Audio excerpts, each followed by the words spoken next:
xubinta ciyaaraha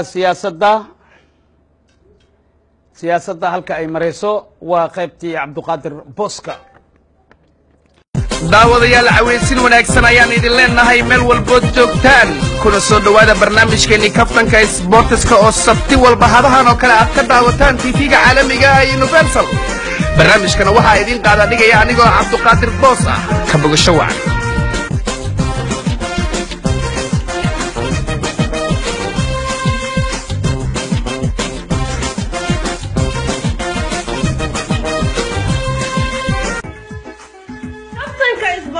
وكلك دلنت maanta ha iskarin diigo kurbayuusan kugu ridin kalmadaheena qosolka kuleelqa sax u arag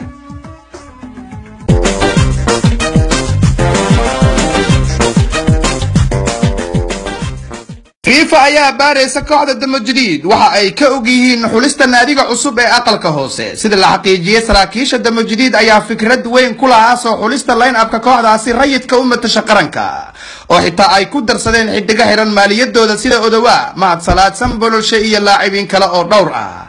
kooxdan dalka iska maamulato ayaa kursiga keedka uga soo tagay gacantoodii midig Cabdiraxmaan Ceente kaasoo laga shakiyay in si qarsoodi ah uu la aalmitay kooxda Al-Sheekh.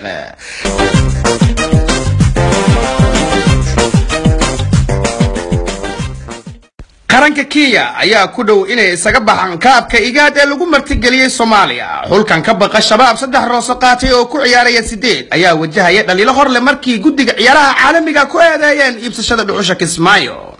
kabtan Uhuru Kenyatta ayaa markan u muuqda mid ciyaaraya shax difaaceed isagoo ciyaartooydiisa kala soo laabtay gigida Jubba ee Suudaanta Koonfureed.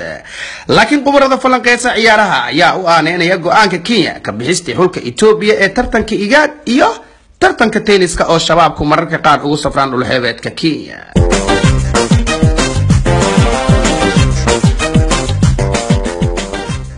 lajana hore ugu soo ciyaaray kooxda Somaliland laakiin haatan ku ceesha xamar ayaa go'aansaday in diyaar u yihiin ku biirista naadiga cusub ee aqalka sare.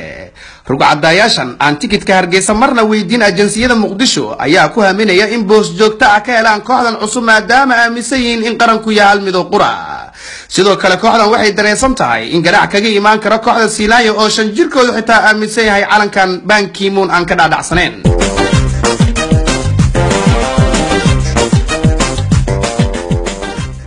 kana xubinteeni wargeysyada iyo waxa ay ka qoreen geyiga Soomaaliya. kabtan Cabdirashiid Sharmaarka ayaa ku dhawaaqay in ay ka fiirsan doonaan kaabka federaalka haddii ay sare u sii kacdo xamaasadda kulanka Mudug Garawa News ayaa ku waramaysa. kabtankii hore ee Galmudug Cabdi Qaybdiid oo sanadii hore shaaciyay inuu isaga fariistay ciyaaraha caalamiga ayaa dib u bilaabay tababarka kooxda koowaad ee Galmudug. Saybiana Sports ayaa bogoodii hore ku soo daabacday saakay.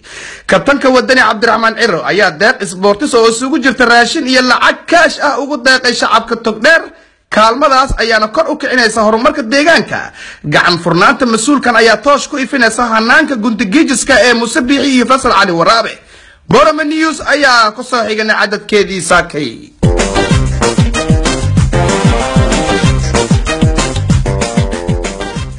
xidigta reer Sweden Deeqa Afro ayaa sameysay caawintii ugu fiicnayd xilli ciyaareedkan markii ay soo taabatay shabaqa Donald Trump.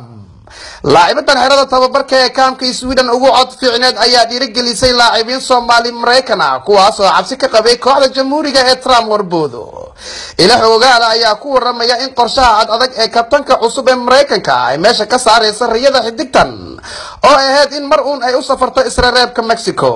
sidoo kale xidigtan la qaab ciyaareedka Quintasha ayaa sameynaysa tababar dheeraad ah iyadoona ku fikiraysa ka boodista derbiga laga unkayo xuduudaha Mareykanka iyo Mexico. halkaad wali nagala socotaana waa Universal TV.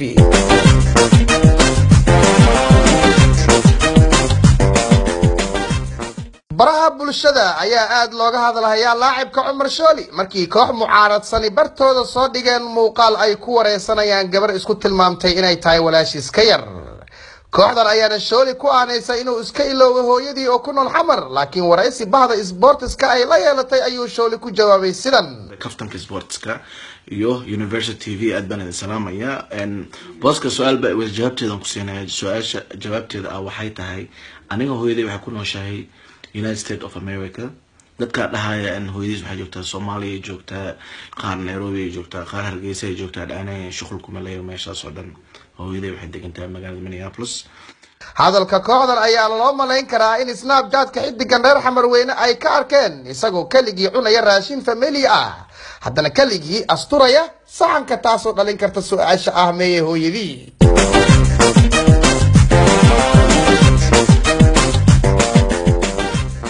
waayo aragta reer UK Nimco Yaasiin ayaa haatan iska xaadirisa wareegga bugbaxa ee Champions League xilli xidigtan heerka caalami hore ugu guuleysatay dhowr kaab oon xisaab lahayn.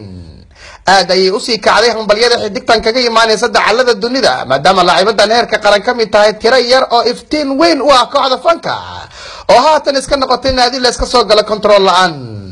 xidigtan lagu naaneysa Ancelotti ayaa u muuqata mid aad ugu kalsoon nafteeda kana soo dhalaali karta booskeeda weerarka oo xitaa haddii ay suurtagal tahay dhalin karta gool aan looga fadhin haatan.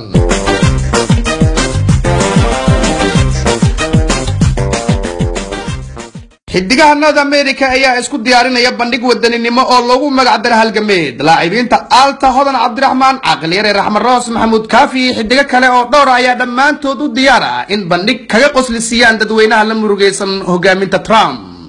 dadka sportiska xiiseeya ayaa si qaas ah uga wardhooraya bal in ay isgacan qaadi doonaan labada xidiga Hodan Cabdiraxmaan iyo Alta kuwaas oo ismaan dhaafay xagaagii hore halka labada laacib ee halka hees ku soo galay kooxda fanka Caqliyare iyo Maxamuud Kaafi ay haystaan fursad ay isu soo banaan bixin karaan. laacibada shoole caawiye Raxmaan Roos ayaa qayb ka ah kulankan walow xidiga North America dalmaryare laga soo tagay ciyaartan sabab lagu micneeyay inuu dib u gudayo lacagihii deenta ee uu ku soo dhaweeyay kooxdiisii hore ee waayaha cusub kuwaas oo bilaa pocket money la'aan uga safray USA.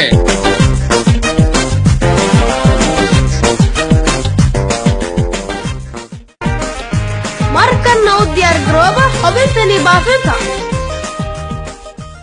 waxaa la baafinayaa xidigta Idil Barqad markii cid ugu wardambeysana waxay aad uga careysneed bandhiga laacibkeedii hore Axmed Saki uu la sameeyay daayirta Xaliima Gobaad. haddaba cid allaalay ciddii aragtay xidigtaasi waxaa laga codsanayaa inay inagu soo hagaajin karaan aqalka laacibada Nastaaxa Indo haddii ay isku si u xanaaqsan yihiin waxaad inoogu soo hagaajin kartaan xafiiskeena Oslo ama u samee ballanqaad been ah kuna dheh waan tireynaa heesta naaska caashaqa qaybteeda ximbaarka xeebta inaga sahal gacanta ugu soo dhigi doonee.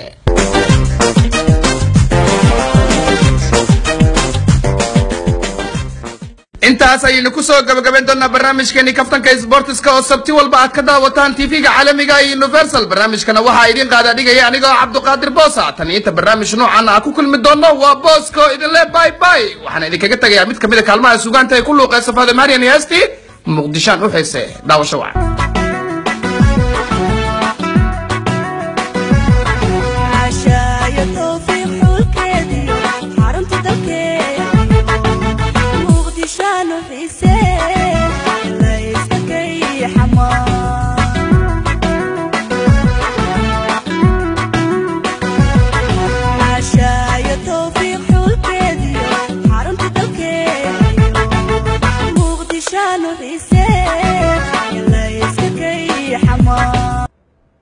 muwaadiniinta Soomaaliyeed